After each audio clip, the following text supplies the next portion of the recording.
Hey everybody, welcome to the Herd Fit Podcast with Dr. Sam Rhee and myself, Coach David Syvertsen. This podcast is aimed at helping anyone and everyone looking to enhance their healthy lifestyle through fitness, nutrition, and most importantly, mindset. All right, welcome back to the Herd Fit Podcast. I am Coach David Syvertsen here with my co-host, Dr. and Coach Sam Rhee. And in between us, we have a very special guest today, one I'm very excited to talk about. Going to be spending a lot of time with her over the next 10 days in Tennessee.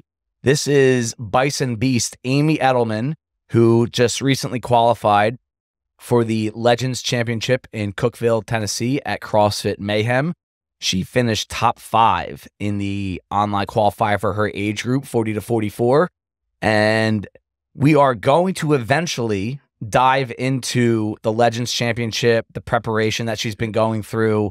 She's as dedicated as anyone as I have seen over the past, I would say, 6 to 9 months in terms of reaching this goal. And I'm really excited to see her that work be put on display. But before we do that, we're going to kind of get into Amy's backstory, because I think it's going to be a very interesting one that a lot of our listeners can relate to, males and females, but especially the females, because I don't want to spoil any of the story, but Amy's got a really extensive history in the sport and the overall fitness program of CrossFit.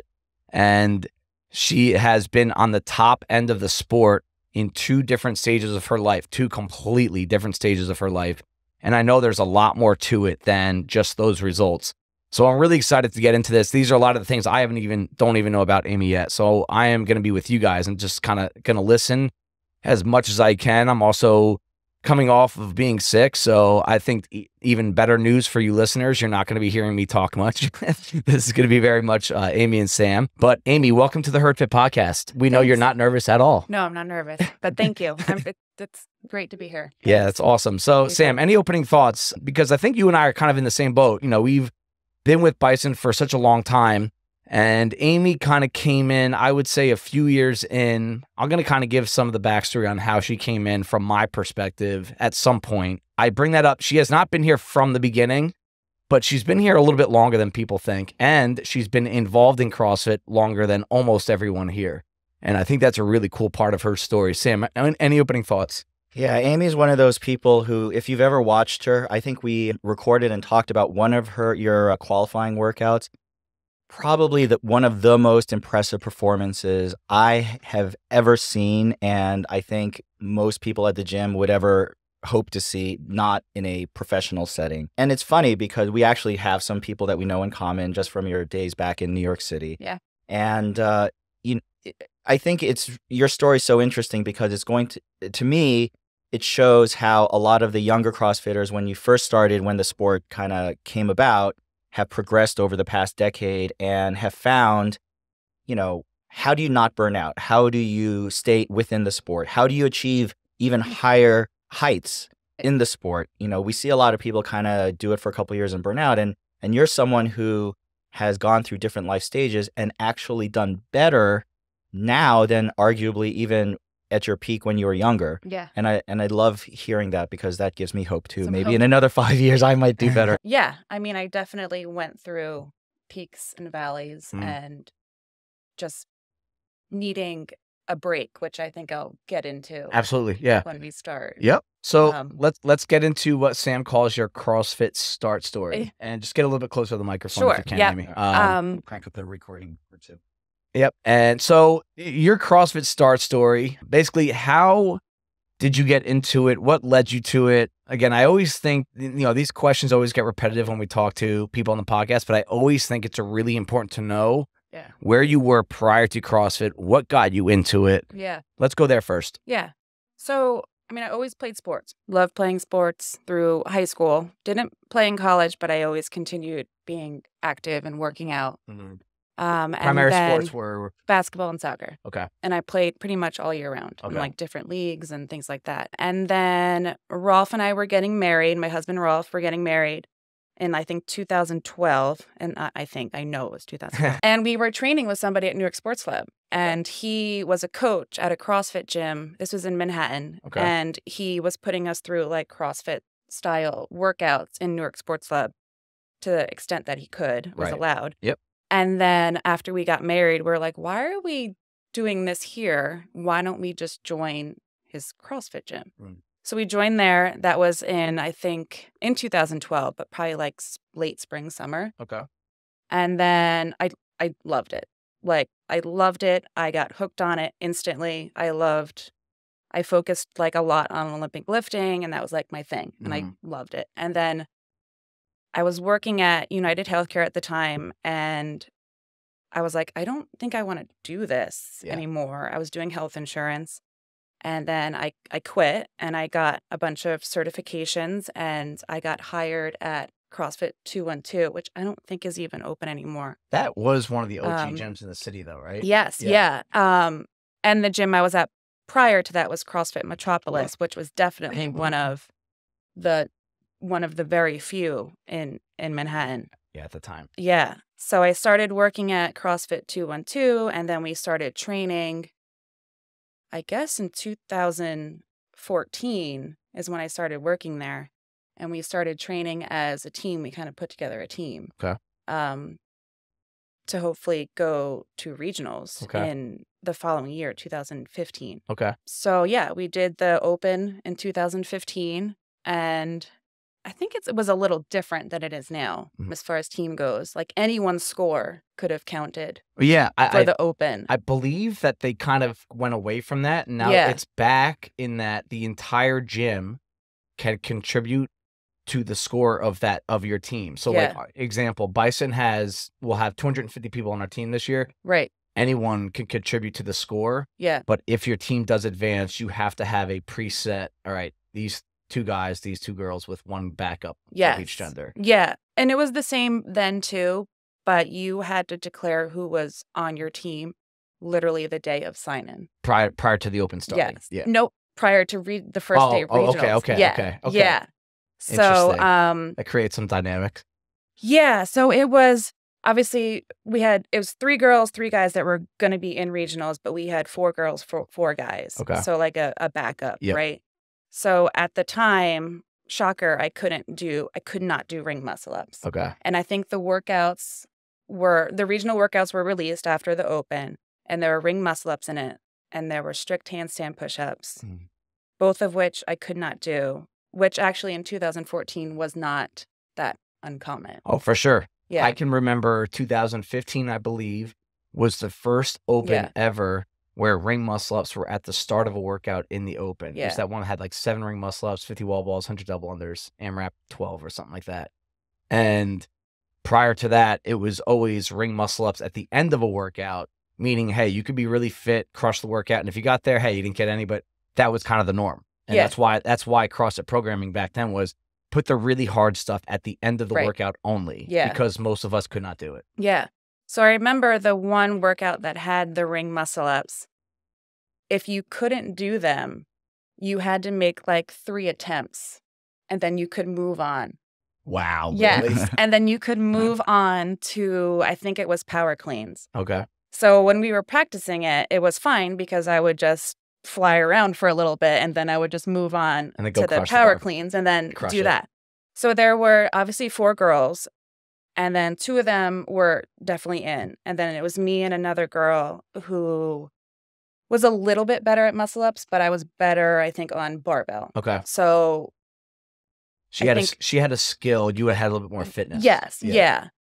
And then I think kind of last minute, there was also a hang snatch. Okay. And at the time, I think my max was like 150, which again, in 2014, for a team. Yeah. Amazing. For a team person, that was a lot. That's a home run hitter. Yeah. So they were like, all right, because we can kind of just push you through the gymnastics. Like, you're in strictly to move the barbell. Got it. So I ended up going in kind of last minute, which was a little crazy because I think I had like gone on vacation like the week before, because I'm like, screw it, I'm not in it, I'm out. And they're like, no, you're going. So yeah. And I had always like kept training and stuff, of course. For sure. Like, I think mentally I was a little bit out of it. So we go there, and then once you check in with your 3 athletes, you cannot change. Yes. So if you got hurt in warm-up prior to the first workout, Yep, it did that was not it. matter. Your Your team was team is out. out. Oh, You're, wow. you're done. Yeah. Okay. So we check in. And again, like my job is to move the barbell. Right. That's kind of it. We go in, we start warming up. Like, this is heavy. I'm like, everything feels like garbage. I'm like, but I'm going to keep my mouth shut because maybe when I get out there, I'm not going to make anyone else nervous. Like, I'm going to get it together when I get out there. Right. I think the first workout was the hang squat snatch, and it had to be a squat snatch. And we had like our number set up. Your teammate had to change your weight for you. And I go to do my first lift. I miss it. And I'm like, you got to lower it. Like, I can't go higher. And they're like, what? What is happening? I'm like, lower it. I go out again. I miss my second lift. I'm like, you need to lower it more. And they're like, what is happening? I'm like, no, take more off. Because I'm like, if I don't get anything, I gonna get 0. no score. Yeah. I go out for my third lift. I miss it. So I missed all my lifts. Okay. That was it. That was the only. So I blew that one up. And then there was another workout that was, I think it was heavy thrust. It was like 95-pound thrusters. And in practice, I did all of them, like most of them, not all of them. Yep. Most of them. And the barbell cannot hit the ground. Yep. So you have to like pass it to your teammate. I And remember I'm like, that. someone take the barbell. I can't. I'm done. So there were a lot of moments where I just kind of like, I like just couldn't hold it. I could not hold it together. Right. I think I told Sam this story. Yeah. And like I was crying the whole weekend. I believe like, it. Yeah. I was like just miserable. Team competing can be a lot more stressful. It was stressful than individual because you feel the pressure is part of the pressure is weighing other people down. Yeah. Where if you screw up individually, all right, right. you take it on the chin. Yeah. You don't hurt anybody else. But so I empathize with that. Yeah, and I think going in there being like I have one job to do, and then being like I didn't do my job. Right. Like that was hard. Right. So I don't think we didn't come in last, but we were certainly towards the bottom. And then I kept like even when we got home, I was so like I kept so emotional. I couldn't get it together. And then I think 5-6 days later, I was like, something is off. Something is wrong. And I took a pregnancy test and I was pregnant the whole time. Oh, wow. The whole Oh, my God. Yeah. So I was probably like, I think like 7-8 weeks. Oh, my God. So it was, and I know people are probably like, oh, like, how could you not know? And people had asked me, how could you not know that you were pregnant? I'm like, listen, the amount of training that I did, it's very easy for me not to know. Yes. Because hormones and everything else, like I just did not, I wasn't normal. Right. Yep. So, yeah. Wow. Then, that is an amazing story. Yeah. So I'm like, well, that's why I was crying the whole time. Yeah. I'm like, my hormones were going crazy. Yeah. I was under stressed. Yep. I overstressed. I was just nervous. And I'm like, I just couldn't keep it together. Yeah. I mean, we've talked about this so many times, how the mental state impacts physical performance. And it is a make or break. I don't ever want to come across as exaggerating to make a point. When the mental state, something especially so uncontrollable like that, there's no way to avoid it impacting your performance. Yeah. You know, and that's why it takes so much. There's so many components that kind of bring you to the peak of competing like we are in a week and a half. Yeah. It's not just training hard. It's not just eating right and recovering. There's so many components, but I would say that is the one that is most important is the mental state there. And if there's something you can't control like that, right? You're just kind of trying to climb a slippery slope, you know, with no traction anywhere on your feet. I mean, give me a break. She was pregnant, for God's sake. Yeah, I know. I mean, come on. That is unbelievable. I know. It was crazy. I was shocked and I was kind of like, well, like, is everything okay? Right. But like, really, I was fine. Obviously, I had my daughter in January of 2015. Got it. Because the regionals were in what? They were in May. or June? Yeah, they were Yeah. in May. Yeah. Yep, back then. You know, it's funny. I was So, just looking up your leaderboard for the 2014 Oh God. regionals, and you guys there were 5 workouts. You guys did 21st, 11th, 24th, 27th, 26th, and 21st. So you guys finished 26th. Yeah. But you guys really killed the second workout. I don't know What was that? It doesn't say. Yeah, I was dying to look. I was trying to find it. I couldn't find it. Oh, you know what? So there was one workout, and I told this story before too. It started with 100 double unders. Okay. And you go out with a partner and your male partner. And I remember I had my rope I think it started with the row. Okay. So you had to put your jump rope down. Probably dominated that. So I was fine on the row. I got up. I went to go grab my jump rope. It was literally in knots. And this was after I missed like all my lifts. And I'm like, someone take my barbell. Like, I'm done. And then I go to do double unders and my rope is in knots. And I'm like, seriously? And then I ended up being fine. And I think we did really well on that one and kind of caught up. Yeah. But I mean, it was just one thing after the other. One thing after the other. We're going to be talking about pressure at some point in one of our episodes. Like, listening to what you had to deal with at that point, that's a lot of pressure. Yeah, it was a lot. Yeah. It was a lot of pressure. And can you look back at something like that and take the positive out of it now? Like, what's a positive you can take out of that situation now? Maybe not in that you're going to go through that exact same situation again, but there are things that you learned from that experience that you say, all right, like, let's use Legends, for example. If something doesn't go your way, if you start to lose it a little bit, lose your concentration, I mean, that's a little bit different story when you're pregnant, but is there something you could take from that experience and apply to what you do now? Yeah, I think mental prep, kind of expecting that things are not going to be as they are here at home. Yep.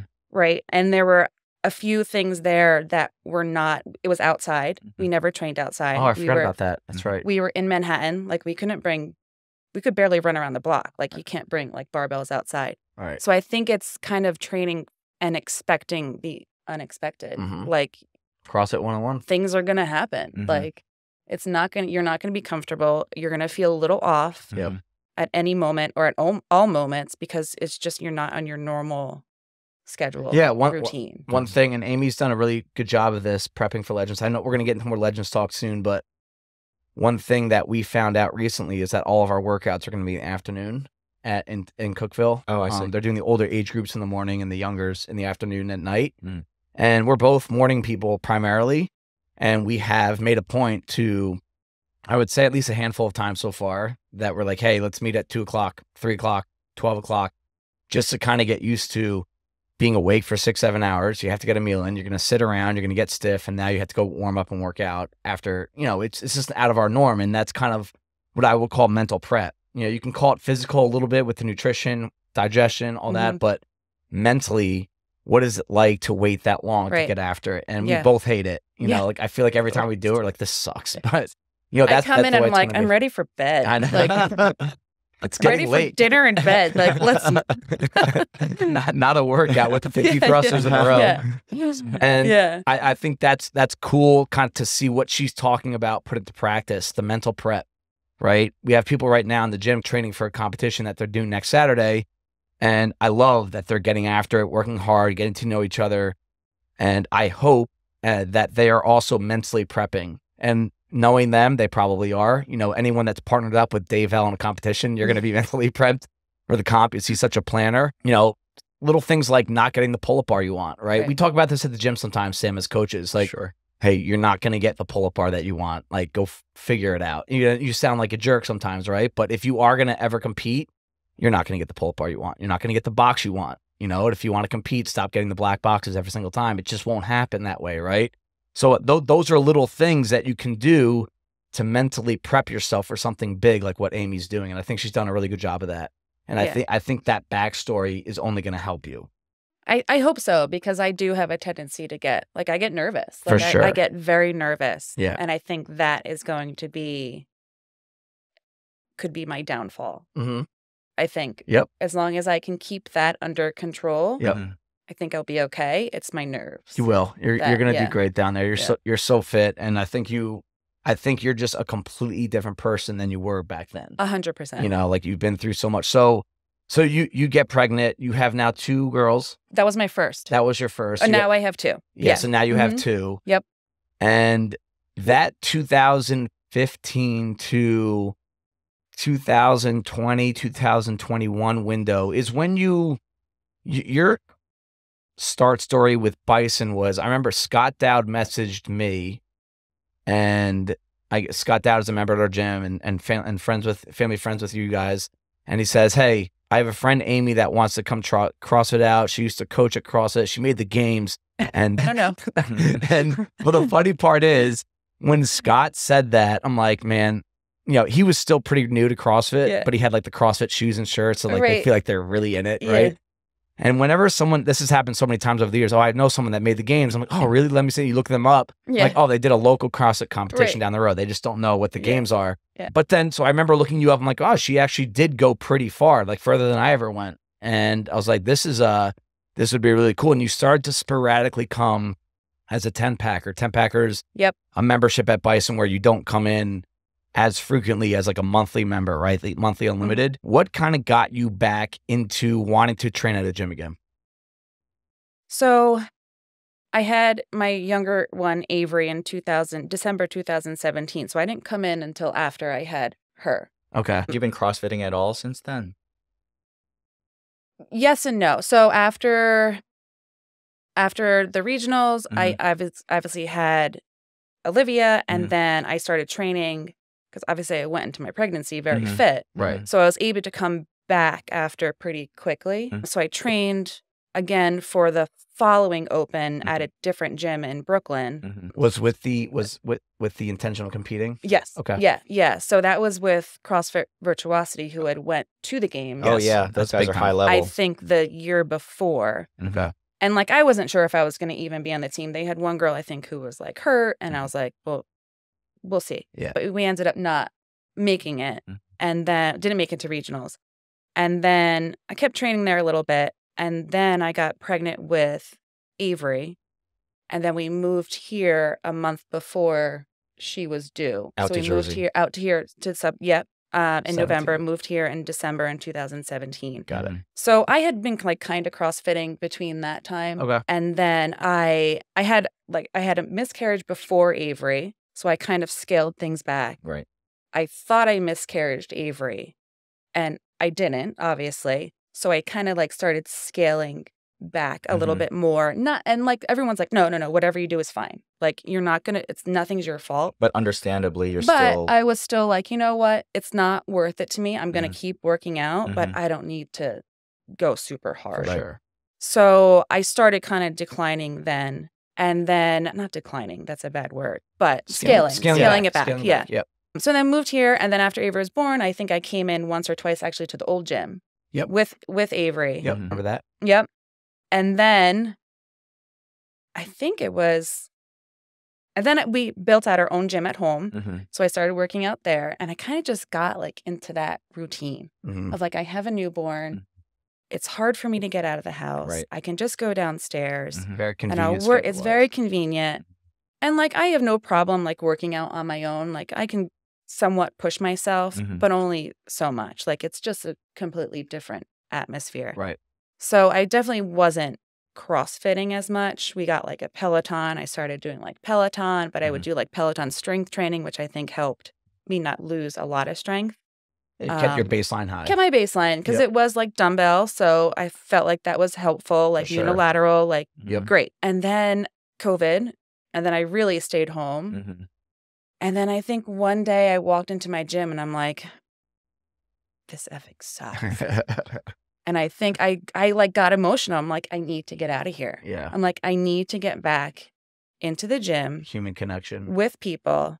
I need some push because that's just who I am. You are like that. Absolutely. You're wired like that. I played sports. I love being competitive. I like being around that energy. So finally I was like, you know what? I got to go back. Yeah. So I started coming back here a little bit more regular. And that was that 21? This is where I kind of get a little gray. Here's a question. Did you start coming back on a regular basis when we were wearing masks, or was it after? No. Okay. Nope. So that was at the very earliest. It was the fall of, no, it was after the 2021 Open. So it was probably the summer of 21. You know, like I remember, like May, June of 21 is when we stopped wearing masks. Yes. So I think I came back a couple times then in the summer. I used like a 10-pack through the summer or so.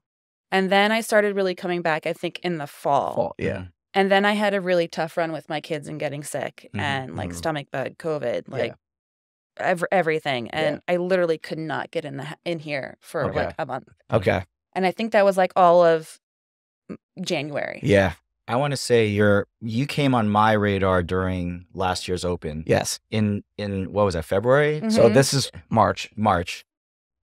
I saw you on that dumbbell workout, the 35-pound dumbbell, snatch workout? The dumbbell snatch wall walk one? Yeah. And I was like, she went unbroken for a big chunk of it. Flying. And I said, who is this tall athlete who just kind of gritted her teeth and did these ginormous chunks of unbroken sets? And I was like, I don't remember. And then I talked to you, and then the whole 212 connection where I knew a couple people from there, and I was like, wow, like, that's gritty. And then that's when I felt like, at least on my radar, you were like, whoosh. Yeah.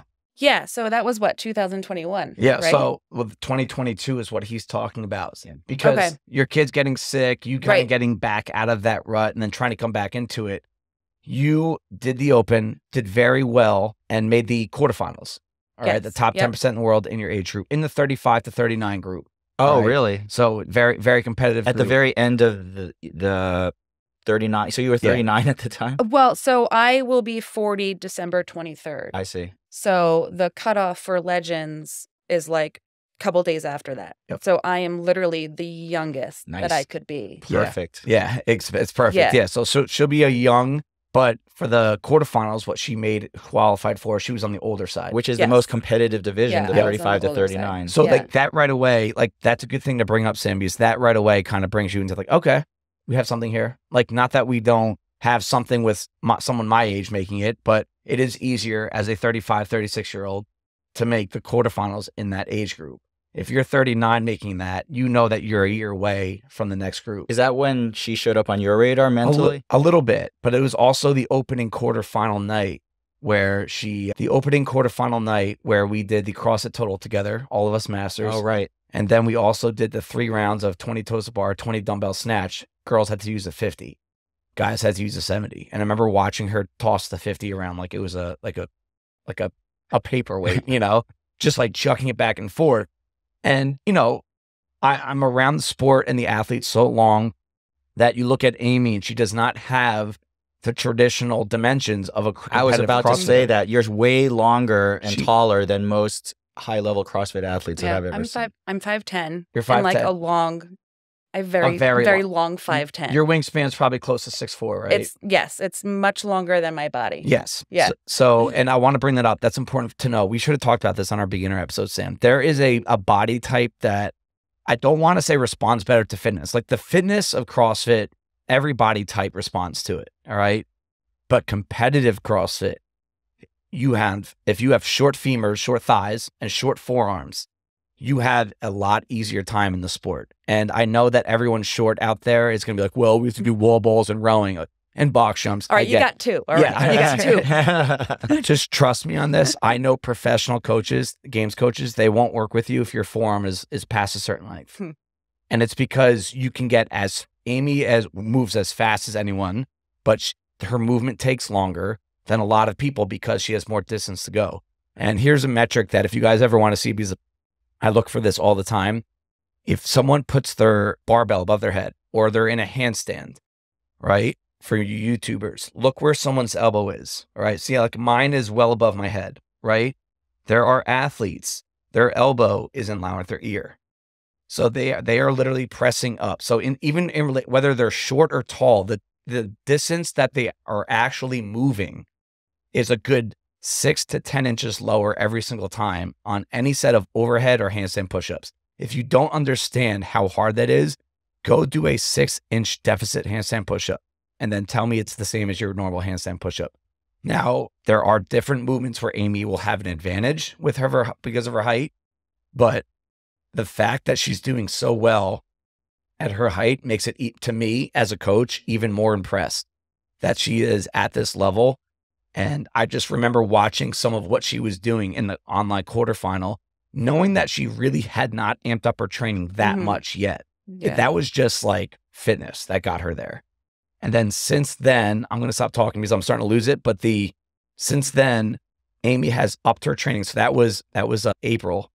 She has upped her training so much that she is now a fitness background, fitness line level, combined with extra training, complete dedication. And now she's one of the top 5 athletes in her age group at Cookeville. So you always probably had some sort of, I don't want to say stigma, but bias, or what made you say, you know what, even though maybe I'm not built the way most CrossFit athletes are, I'm going to keep doing this. And did you encounter that like when you were younger? Like, wow, look at this. This is not your typical sort of build for your CrossFit athlete. Yes. Yeah, for sure. I mean, even just like talking about regionals, like I had a job to do. Right. Like, who cares if she can't do gymnastics, then fine. Right. Like, I tried to work on it and I had people try to work with me on it, but it definitely, it wasn't my focus. It was still building what I'm good at. Because again, at the time, I didn't have to be super well-rounded. Like, let's just build what you can do. That's a lot of what team competing is. But yeah, I mean, it's always been a struggle for me in CrossFit. But I think this recent go, I guess, as I've been more focused on it. And I think it's better than it, like gymnastic wise, it's better than it was when I was younger, for sure. I love your response to Amy is that like you are always wanting to work on your weaknesses, almost to the point where you have to slow her down a little bit. But also she has strengthened her strengths to the point where she is at the top 1% in the world at movements that someone taller could be at. Now it's like, so what are your natural strengths that you would say? I think rowing. Okay. Machines. Sure. I think like machine work dominates machines. Dominate. Say dominate. No, I'll say it. No, dominate sorry. the machines. The machines and wall balls. Okay. I think I can cycle the barbell. Very good at cycling. Although I'm not like, I don't have strong 1 rep maxes. Like, I'm not like ridiculous up there. I just think I just can naturally move. I think my hip flexors and I have good mobility, Right, which helps. And I've always had that. So it's more of like just a natural movement for me. Then what do you feel like you have to work on then? I know. I hear you talk about it all the time, but I'm setting you up here. Let's see. So there's let me get my really a lot of stuff on the rig. I mean, and the ring muscle ups, chest to bar pull-ups I struggle with a lot, handstand push-ups. But you've really addressed those deficiencies. I mean, I've watched you train over the past couple of months. You've really addressed those deficiencies. I have, and I've really focused on it. And it actually started, I think it was after the Open. So the Open, I just did classes like prior to. That was my training, was classes. Even between the Open and quarterfinals, I just did like normal classes. But I think after the Open, and I may have told like a couple of people just because I'm like, if I tell someone, I'll actually do it. I wanted to get my strict muscle up back. And not so much that I just wanted a strict muscle up. I wanted that goal. I wanted something to like work for that I knew was going to build my other strengths. Yes. Like I knew it was going to build, because I had done one, I had gotten my strict muscle up after I had Olivia. And then I lost it, obviously, because I went in my basement and didn't do a single pull-up for 3 years. Because why would I? So I started building that back up because, again, like I just wanted the strength. So that is where I think I started to really build, kind of ramping up my training. Because then I was like, you know what? I want to do this. But now I feel good. Like I want to keep going. Momentum. Yeah. And I was like, I want more goals. And then I think I went to you and I said, I signed up for Legends. I want to do this. Let's do it. Yeah. Well, I think I said, I want to do really well. But in my head, I'm like, I want to effing go to Legends. I didn't say it to you because I'm like, I don't want to sound like a... No, it's hard. Yeah. It's hard. I do think that one of the opening conversations there was, you have a shot, for 2 reasons. You're at this fitness level without any extra training. You have the training age to be able to hold and capacity to be able to hold more volume. But then also you're aging up. To a new age group. And that's one of the things I like about Masters at competing, that you really can go after something for 3 or 4 years and be like, all right, take a couple years off and get ready for the next age group. And that's one thing that I think could help keep a lot of people in the game that have a competitive fire, is at some point you will be the younger person. And, since that time, you've definitely exceeded my expectations. And I don't think it's just the training that I think you really went all in. Oh, yeah. On 100%. This lifestyle. So let's talk about that a little bit. Yeah. Because the amount of, if I have one more person come up to me like, yo, Amy is shredded, I'm gonna lose my mind, all right? But what were the things, nutrition, lifestyle, that you really said, all right, I am going to go all in on training, but I know that I need to line other things up or else I'm just going to end up getting hurt or burning myself out. What did you do to really kind of line the lifestyle up? I think as I was doing like trying to reach my goal of a strict muscle up, I was not comfortable where I was weight wise. Like it just wasn't where I felt good. Like I felt like I wasn't moving as well. Wasn't recovering as well. And I knew it just came down to what I was eating. And I've always been like a fairly healthy eater.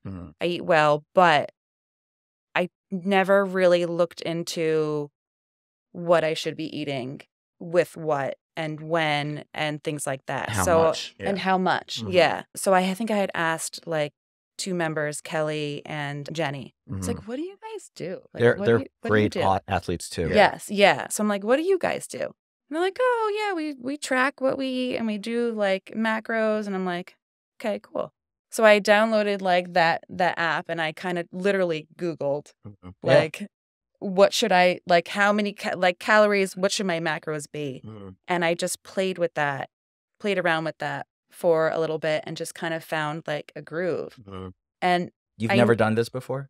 I had done like zone when I first started CrossFit as like a January reset thing. Right. Which is what CrossFit always advocates. Yes. Yeah. And that was too restrictive for me. Very. And I did very well with it. And then at some point I was like, I can't live like this anymore. Like I'm done. Then I could never get back into it because mentally I was like, this is terrible. Yeah. Right. But now kind of figuring out like macros and stuff, it's a little bit easier for me to mentally handle. Like, and I enjoy it because I know how I'm fueling my body. So once I started doing that, it was actually fairly easy for me to get to where I am because I think my body just needed it and that's where it should be. Good.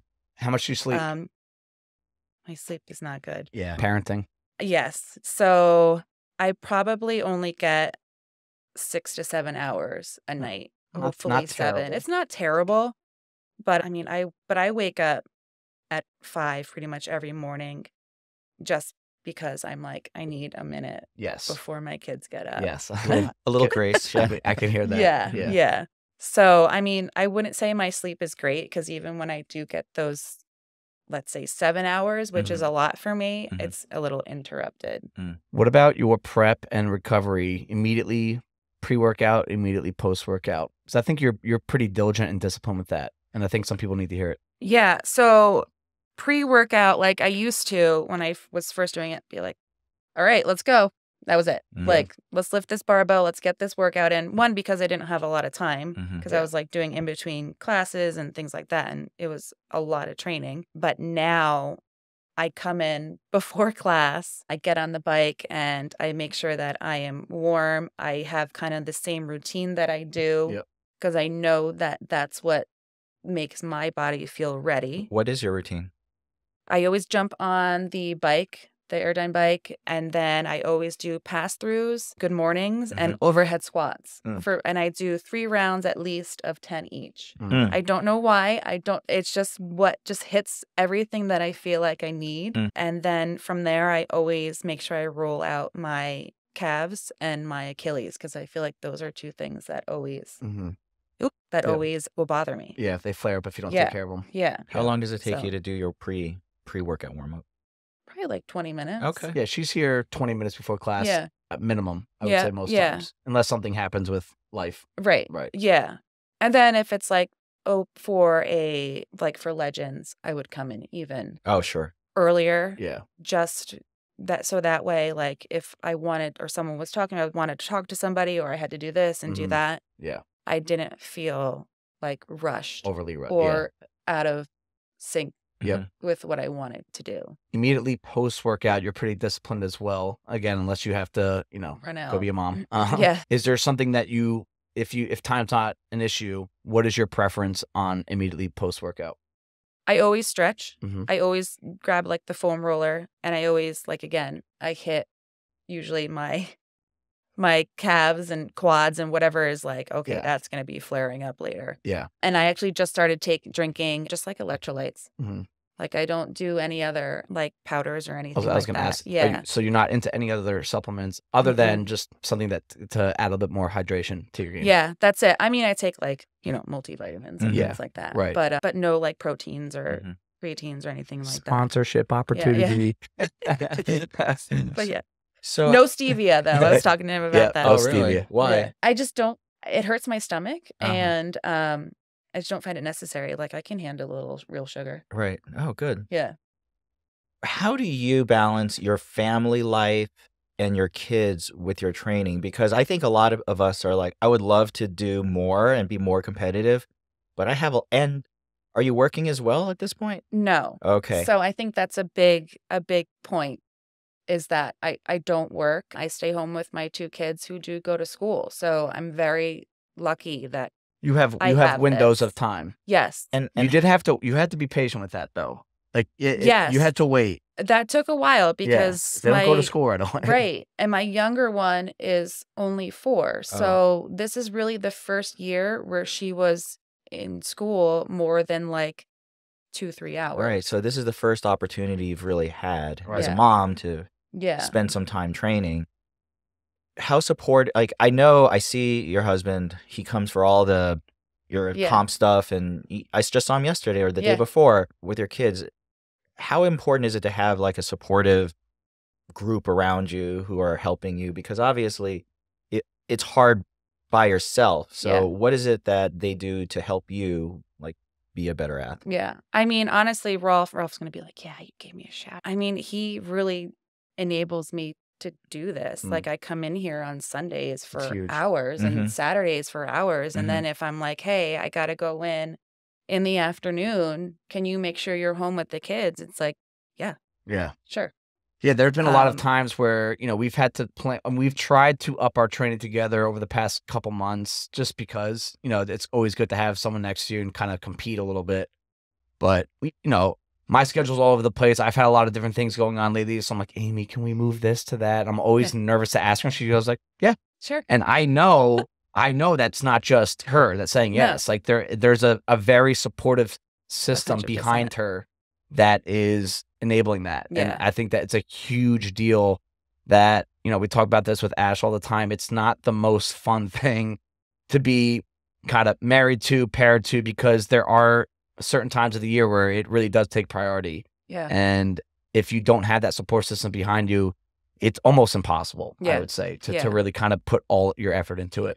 And he gets it. I mean, he did CrossFit for a little bit in the beginning. Mhm. Unfortunately, just has a lot of like residual injuries and things like that. So he was has here to- on Wednesday last He week. was. Oh, yeah? Yes. Yep. He's a tall guy too. He He's is. fit. He Yeah. worked out. He's fit. Yeah. Mhm. He So he is. gets it. I mean, he Yeah. played sports. He played football in college. Like he Yeah. understands. Yeah. Like, and he wants me to do well. That's Mhm. huge. He wants me to do well. Yeah. So Have you Yeah. always been competitive? Because Yeah. you've never ever sort of given it up. Like you've always wanted to compete at some super high level, even as a kid. yeah, I think I did. Like I loved playing sports. I loved playing soccer and basketball. Like I loved games. Like soccer, it was game day, and I was like, I was in. I was ready. I've always enjoyed it. Yeah. What are your aspirations now? Like, what do you think you're going to do at this point? What's your? I know you had your secret goals. Is there anything you want to say out loud right now? You're like 2 weeks away from the Yeah. competition. Yeah. You finished what? What did you finish in the online qualifiers for Legends? 5th. 5th. Mm-hmm. Yeah. From never having competed on a high level for years, and Yeah. then suddenly coming out of the darkness and suddenly being 5th. Like, how has your expectations sort of ramped up now that you're sort of getting nearer? I mean, I definitely think I feel more confident Mm-hmm. in what I can do. Mhm. I mean, I don't expect to be like on the podium there, but I would like to, for me, I think just meet my own expectations of how I've been training. Like I want to be able to do there what I've been doing here Mm.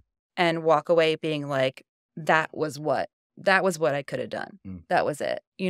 I don't want to walk off the floor and be like, shit, like I should have pushed a little bit harder there. There's Mhm. always a shoulda, woulda, Mhm. but that's what I don't want. I want to be able to say I pushed as hard as I did when I was back at Bison, if not more. You will. So that's really my goal. And if I can make that afternoon session on Sunday, that would be great. Ooh. Yeah. That's a very attainable but very difficult goal to get to, but it's attainable for you. Yeah. And I think one thing that will go in Amy's advantage is she is, in my opinion, elite at 20% of CrossFit, really, really, really good at 70% of CrossFit, and really struggles with 10%. Yeah. And those 10% things, if they do show up, it's okay because there's only 30 people in your group. If you are in an online format with 3,000 people and you finish top 10% in that, you're kind of screwed. I was going to say that's better than your percentages. Yeah. Because you're sort of like... I agree. No, we're very similar in that. Because only 10% you struggle at? Because that'd be really good if you only struggled at 10%. When I say struggle, I mean what she would probably be, if there's like a strict handstand push-up workout, that's just one workout. Her worst possible standing would be 30th. Now just breaking your balls. I know you are. It's fine. But I feel the same way with heavy lifting. Like I could be bottom, honestly, last place in a 1 rep max lift. But it's only you're coming in 30th place as opposed to 2000th place. You have opportunity to make up for it because she's so good at so many other different you things. mitigate your weaknesses and cover for everything The else. playing field helps her in that regard. And I think that she should be optimistic that she is, I would say, one of the top athletes I've seen here when it comes to grit in a competitive setting. I am going to try and beat you. I've seen that a couple times, and it's some people don't have it. You just, when you see an athlete with that, you see it. You can't build that in. You can't train someone into that. Exactly. You can make them better fitness wise, but that sort of don't say die mindset is it's hard to come across. Yeah. And that's where I think she's going to have an advantage because I think she will be one of the athletes that feeds off of live competition. And she's doing so well not in live competition that I think it's going to be brought to another level in live. All right, so guys, that's Amy Edelman. She's going to be competing at Legends Masters Championship in Cookeville, Tennessee, starting 8th through 11th. December 8th through December 11th. If you guys see her at the gym, wish her luck. Show her as much support as possible. Amy, thanks for coming on. Thank you. And we will be talking to her next week. Thank you. Thank you. Thank you, everybody, for taking the time out of your day to listen to the Herd Fit podcast. Be on the lookout for next week's episode.